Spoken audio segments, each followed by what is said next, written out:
So, a little video about multiple attackers. I think it's really important that we spend a lot of time focusing on this because it's not as trendy, it's not as loved, it's not as understood as other areas of self-protection and self-defense. People love the fence stuff, they love to talk, de-escalate, and then bam! People love that, makes them feel well, Rambo. People love the dynamic knife defense, get a chair, get a bag, 2-on-1, wrestle, grapple them to the ground. No matter what the results are of knife defense, people love that. They enjoy it. As a martial arts community, as a self-defense community, people enjoy that aspect. But what is equally as dangerous and likely as hell is multiple attacker situations. Multiple attacker situations because humans are social beings. We tend to be where other people are. Where other people are, the fights tend to grow further. They grow, they evolve, they expand. Criminals, when they attack you, they go in mob-handed because it's easier, it's efficient for them. If there's more than one of them, if there's a group of them, and there's very few of you, it makes their job really safe, really easy. It can be done really quick. If they can mob you down, go through your pockets, get gone within 20 seconds because there's 3 of them, of course they're going to do that. They're stupid, but they're not that stupid. It makes perfect sense. So it makes perfect sense to spend a good amount of time, equal if not more amount of time, practicing your multiple attacker tactics, strategies. Work with it, play with it, experiment with it. Experiment with different environments, in close-in environments, hyper-close range, longer range, and open environments, closed environments. All of these things really do matter. But to start with, we're going to just look at some different types of ambush and different types of setup. And I've broken those two into the most likely multiple attacker scenarios. So let's start with the ambush. What is an ambush? Essentially, an ambush is typically pre-planned. It might not have a huge amount of planning, but there is consensual understanding that we're going to ambush someone. We're going to ambush someone. It tends to happen quickly and with surprise. That's the definition of that ambush. You are taken by surprise, and it's done with speed, with violence of action against you. What types of ambush are there? Well, there's the complete simultaneous ambush. So I've made a little helpful diagram here. This is you, the lovely blue X, and from any angle at the same time, or pretty much within the same time frame, multiple people will be on you, punching, kicking, throwing, hitting you with a chair, getting you to the ground, giving you a real bad time. So a simultaneous ambush of 2 or more parties. Immediate, with alacrity, with vehemence. A cascading ambush is where we may be ambushed by our original group of people, and then with some pre-planning, or this person might have been further away, or keeping watch, or keeping distance, or you might be proving a bit of a handful for these people. This is where a 3rd participant, a 4th participant, a 5th participant will join and cascade to this scene, will add to this. And they will potentially come from the front, side, back, whatever, but they are the initial stimuli, the initial bad stuff, and more bad stuff is happening. More bad stuff is going into the mix. That's a cascading style ambush. Now, if we look at ambush style 3, now this is a slight nuance of number 2, is that we've got our original cadre of bad people, and they're ambushing you. This 3rd party, or these 3rd parties, this could be your mum, this could be your wife, your girlfriend, this could be a security guard, it could be their wives or girlfriends, it could be any 3rd-party bystander that gets in between you and the aggressive party. Now, this could very often be to your detriment if you're being pulled apart, dragged apart, held, restrained, talked to, and otherwise distracted in any way. It makes their job easier. You need to be able to deal with these types of people as much as ambush style 2, a cascading ambush where more and more bad people are added to the mix. So we need to be aware that 3rd-party entrances, this could be, again, Johnny Random that's just decided to twat you as you're fighting these 2 people. It could be that you're being somewhat successful and this guy thinks you're the aggressor, you're the big drunk angry guy that's fighting these 2 innocent scroats. No one really knows, but again, this type of ambush is the original ambush plus random extra unplanned elements, whereas the second, cascading, it is somewhat planned that more people enter the affray. So those are the ambushes, characterized by surprise and speed and planning. They have planned to do this. The second is a setup style ambush, and this is where you're being interviewed for your candidacy for the mug that's about to get mugged. Now, in this type of scenario, again, you are the blue X, the red X's are the bogeys in this instance. This slow burn position may be that they are subtly trying to find out whether you have the right attributes to be a victim. It might be that, are you coming across as soft, unaware, stupid, vulnerable, alone? They need to check whether you got any mates that are coming out the pub. Have you got, a girlfriend that's coming with you outside of the taxi? Whatever. They need to suss out your candidacy, whether you've got the minerals for it. Are you going to fight, or are you going to succumb? Are you going to give in? And also, do you have the right wealth? If you're a drunk 17-year-old and you look like you got fuck all money, what's the point of the risk? They'll maybe sussing out your wealth, your proclivity to fight back. Any number of factors here will be quite interesting. So the slow burn interview positioning. This is what could lead to a multiple attacker scenario that starts conversationally, starts with potentially some low-level personal blocking, preventing you from moving past or moving away, getting away, but not necessarily triggering the all-out assault, the all-out ambush. Okay? So you've got that, the slower burn, the slower interview, asking you the time, asking if they know you, starting the conversation, sussing you out. Setup number 2 might be this, but with highly irate positioning straight away. So they're already starting angry, they're already starting aggressive, but they might need a bit of build-up, a bit of time to get themselves there to start swinging the first shots, pulling their weapons, doing their stuff. They might need to work themselves up a little bit as a group. So they might start coming over, there might be some shouting, pointing, pushing, that kind of lower level, intermediate level violence, but they're starting from a position of peak anger, as opposed to setup number 1, which is a slower burn interview process. Setup 2, they're already irate by the time they get there. Setup 2.5 is increasing ire. So they start off amenable with slow burn and they increase their venom, their vehemence. They start to get angrier. So they start to level up and move through those gears. And setup 3 is that cascading setup I talked about earlier.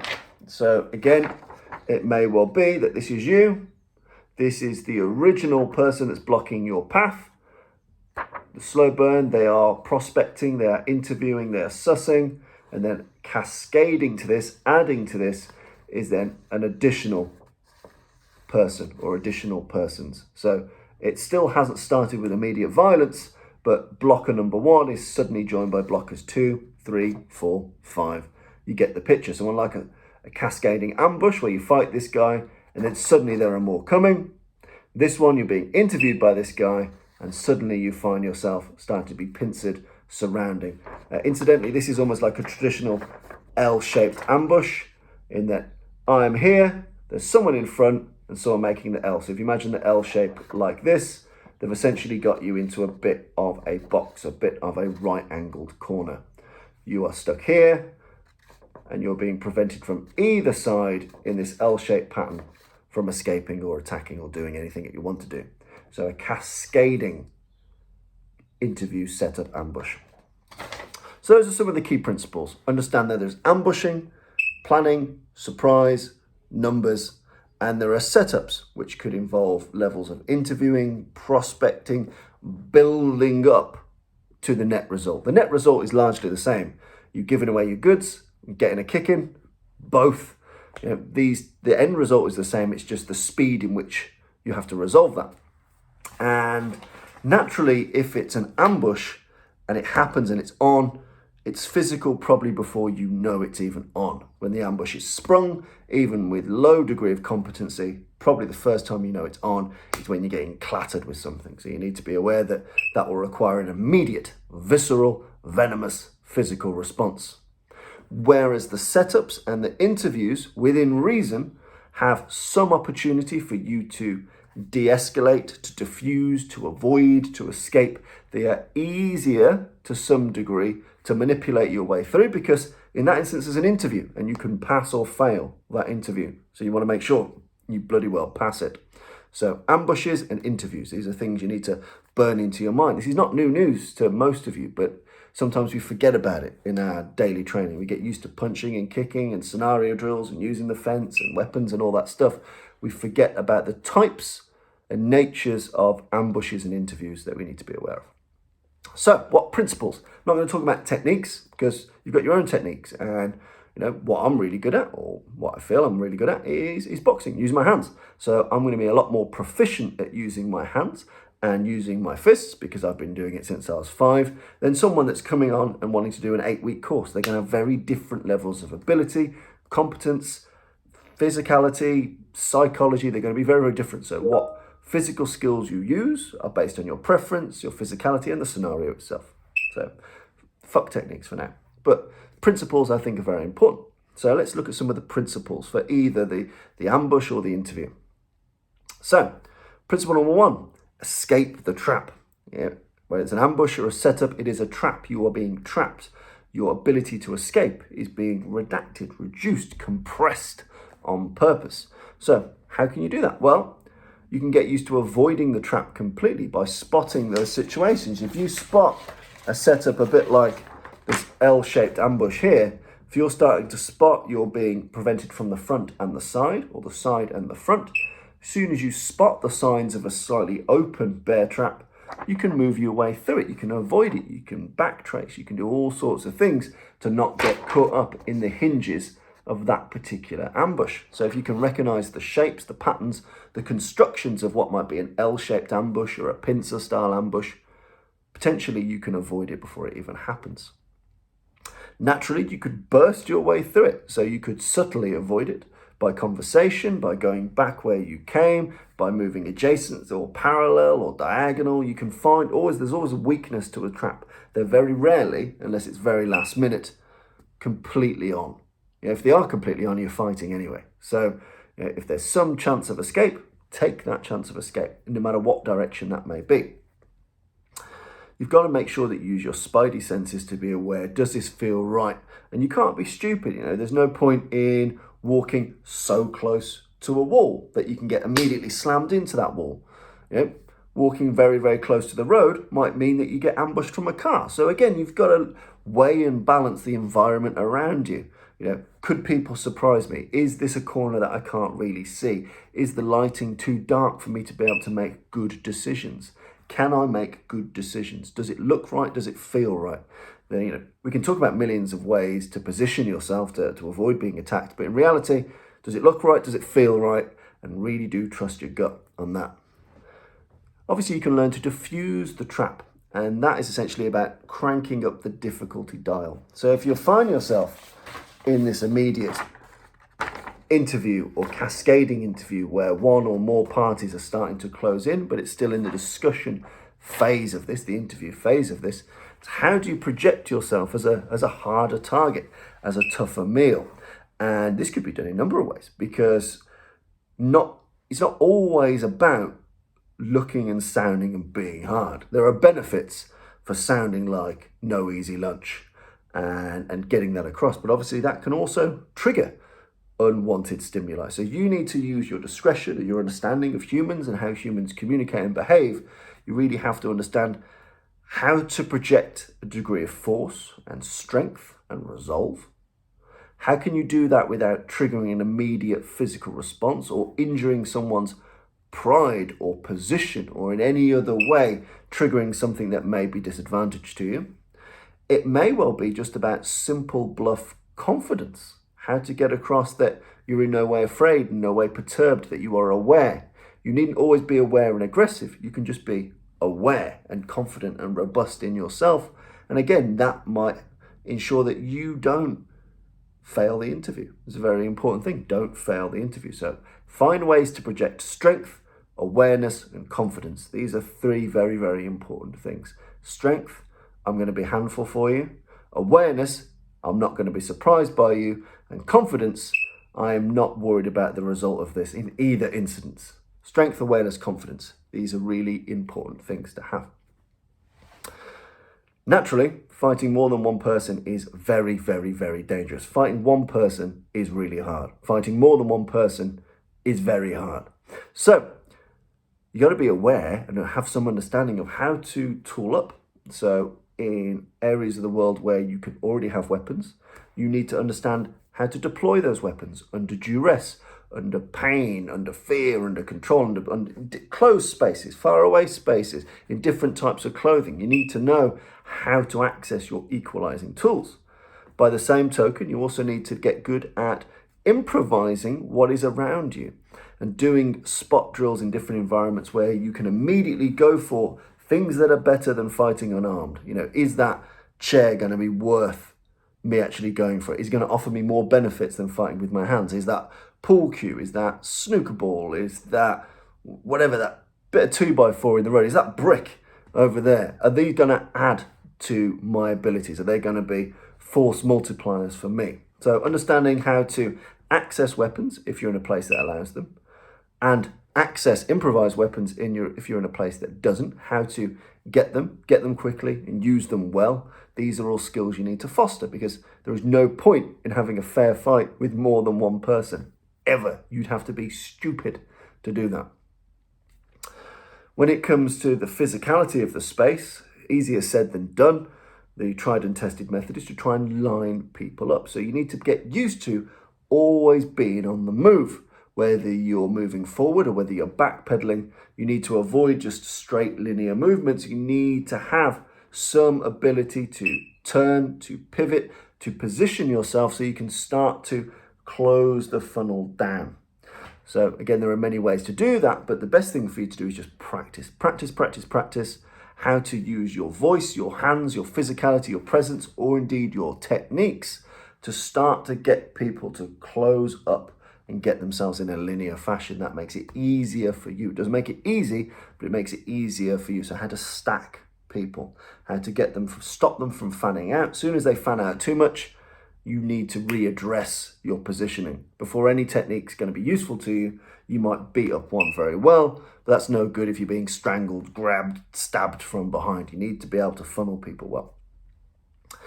You need to learn how to use people as barriers. So if you've managed to daze, knock out, hurt, injure someone, and you can use them as a little bit of a barrier, that buys you a bit of time. But it only buys time because, again, it's a very fine line between injuring a person and having them docile enough for them to be in betwixt you and another person. So again, their docility requires you to cause them injury. And that can be a fine line. You hit someone very hard and knock them out, they're a useless shield. You hit them too light, they're a useless shield because they're awake and they're fighting. So again, human barriers or chairs or bags or stuff in between me and a group of people, there are pros and cons to it, but you need to get used to what type of clinches, what type of tie clinch, head and arm clinch, underhooks, overhooks, what types of clinch fighting allow you to manipulate a person, but bear in mind that you need them in some state of injury and weakness and debilitation for them to be useful in that area. You need to learn how to get off the floor fast. Being on the floor is bad one-on-one. Being on the floor versus multiples is really bad. No matter what you do, whether you do Tai Chi, Taekwondo, whatever the fuck, get involved with some good grapplers and get used to understanding how to escape a mount and to get up off the floor quickly. Both of which you can learn very readily from any number of submission-style grapplers. Go to those people first, not the people that teach reality-based self-defense and have learned some grappling. Go to a proper grappler to learn how to do this. And then you can add on extra stuff they might not be allowed to do, but the principles, the technique, the body weight, the positioning, get it from people that do this day in, day out, every day with big people on top of them. That's very important. So escaping from mount and getting up from the floor, these are really important skills to have. You need to learn how to have accurate firepower. So accuracy. You don't have time to waste shots. You don't have time in multiple scenarios to just get fire down range, because every bit of time that passes is a bit more danger to you. So your accurate firepower, you need to know what is likely to take someone's consciousness or to take their balance. Brain shakers and balance takers. You need to understand those two things.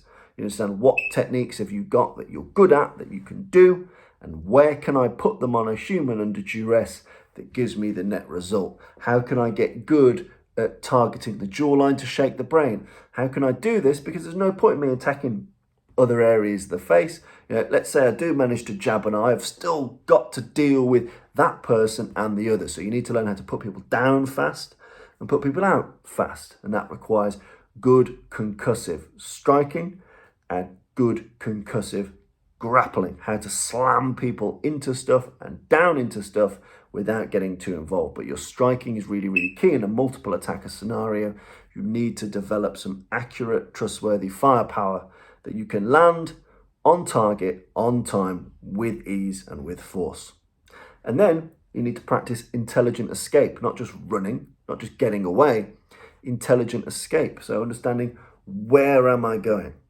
It could be that I'm only going a short distance to the bloody fire extinguisher, to that chair, to that fucking hanging sword that's in a country pub. Whatever the fuck you're going for, you need to understand, am I going to an object to defend myself to?